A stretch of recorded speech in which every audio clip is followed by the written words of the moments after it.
Hey, what's up guys? I'm Jess. Welcome back to my channel. So for the month of June, I have decided to give myself a reading challenge. At the beginning of this year, I told myself I was going to read 36 books by December 31st, and I'm 6 books in right now. So I'm trying to double that in June by reading 6 books in June, and I wanted to add a little bit more fun to it. I have to have 6 books picked from my physical TBR. Can't go out and buy any new books because I might have like at least 80 unread books on my shelves. I'm not gonna lie. If you can see this shelf over here, I don't know how much of it is in view right now for you, but almost none of them are read over there. And then there's another shelf over there that's all books that are read. So let's take her the ones that aren't read. So for the 6, I decided to match them up to the colors of the rainbow because it is Pride Month.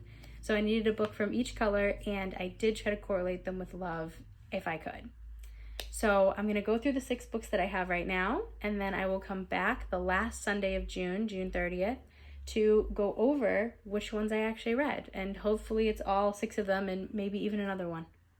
And yeah, let's see what the books are. The book I have for read is Dear Haiti, Love Alani. And here's a little bit about the book. When a school presentation goes very wrong, Alani Beauparlant, I'm so sorry, I can't speak French, finds herself suspended and shipped off to Haiti. Thanks to the incident, don't ask, she's spending the next 2 months doing what her school is calling a spring volunteer immersion project. It's definitely no vacation. She'll toil away under the ever-watchful eye of her Tati Estelle and at her new nonprofit. And her usually absent leaning queen of a mother is even there too, lying low away from the media sharks as a much more public incident of her own. After a much more public incident of her own. There are some pretty nice perks, like flirting with Tati's distractingly cute intern, getting FaceTime with her mom, and experiencing Haiti for the first time. But learning the truth about her mother's meltdown and how she might be able to help sets Alani on a path that she never could have imagined. So this is going to be more about family love and love of your culture, your heritage, where you're from, and I'm really excited for this one. Then for orange, I have With the Fire on High. And we're kind of going with like the spine color and the back cover for this one. So just go with me here. There's little orange slices on it. I think it works. Okay. Ever since she got pregnant freshman year, Imani Santiago's life has been about making the tough decisions, doing what she has to do for her daughter and her abuela. The one place she can let all that go is in the kitchen, where she adds a little something magical to everything she cooks, turning her food into straight up goodness. Even though she dreams of working as a chef after she graduates, Imani knows that it's not worth her time to pursue the impossible. Yet despite the rules she thinks she has to play by, once Imani starts cooking, her only choice is to let her talent break free. So we're looking at the thing you love, their passion in life, basically. But I'm really excited for this. And the next one, the yellow one, this I think is the most anticipated one I have on here, is Better Than the Movies, because I've heard so many great things about this. Liz Boxman has always known that Wes Bennett was not boyfriend material. She would think that her next door neighbor, you would think that her next door neighbor would be a prime candidate for her romantic comedy fantasies, but Wes has only proven himself to be a pain in the butt ever since they were little. Wes was the kid who put a frog in her Barbie dream house, the monster who hid a lawn gnome's severed head in her little homemade neighborhood book exchange. Flash forward 10 years from the great gnome decapitation. It's Liz's senior year, a time meant to be rife with milestones perfect for any big screen, and she needs Wes's help. See, Liz's forever crush Michael has just moved back to town, and horribly annoyingly, he's hitting it off with Wes.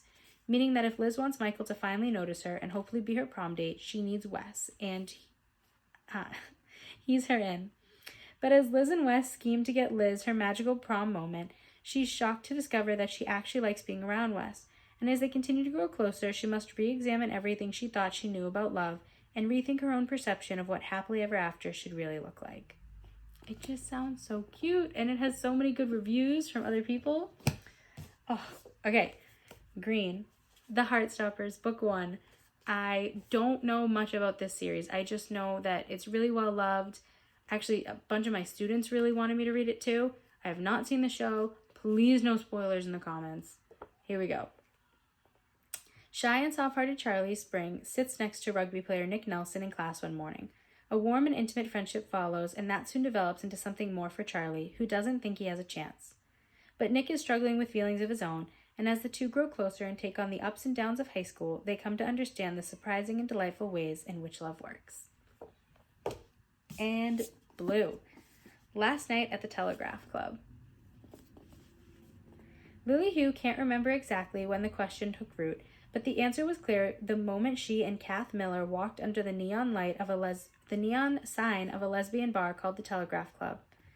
America in 1954 is not a safe place for two girls to fall in love. Red Scare paranoia threatens everyone, including Chinese Americans like Lily. With deportation looming over her father, Lily and Kath risk everything for love. I really like that this is a romance book that is not only a part of the LGBTQIA+ community, but it has some historical context behind it too, and I think that's going to be really awesome. So it feels like very right to have it in this Rainbow Challenge. And last but not least, for the purple book, we have You Should See Me in a Crown. Liz Lightly has always believed she's too black, too poor, too awkward to shine in her small, rich, prom-obsessed Midwestern town. But it's okay. Liz has a plan that will get her out of Campbell, Indiana, forever. Attend the uber-elite Pennington College, play for their world-famous orchestra, and become a doctor. But when the financial aid she was counting on unexpectedly falls through, Liz's plans come crashing down, until she's reminded of her school's scholarship for prom king and queen. There's nothing Liz wants to do less than endure a gauntlet of social media trolls, catty competitors, and humiliating public events. But despite her devastating fear of the spotlight, she's willing to do whatever it takes to get to Pennington. The only thing that makes it halfway bearable is the new girl in school, Mac. She's smart, funny, and just as much of an outsider as Liz. But Mac is also in the running for queen. Will falling for the competition keep Liz from her dreams or make them come true? I'm sensing a double prom queen, but I think it'll be really cute. So, these are my 6 for my Reading the Rainbow. And if you're still here, I think you should try and read the rainbow this month too, or some colors in it, or give yourself some kind of reading challenge to tackle your TBR, because I feel like if you made it this far in the video, you also have a big TBR, and you probably like to read. Thanks for watching.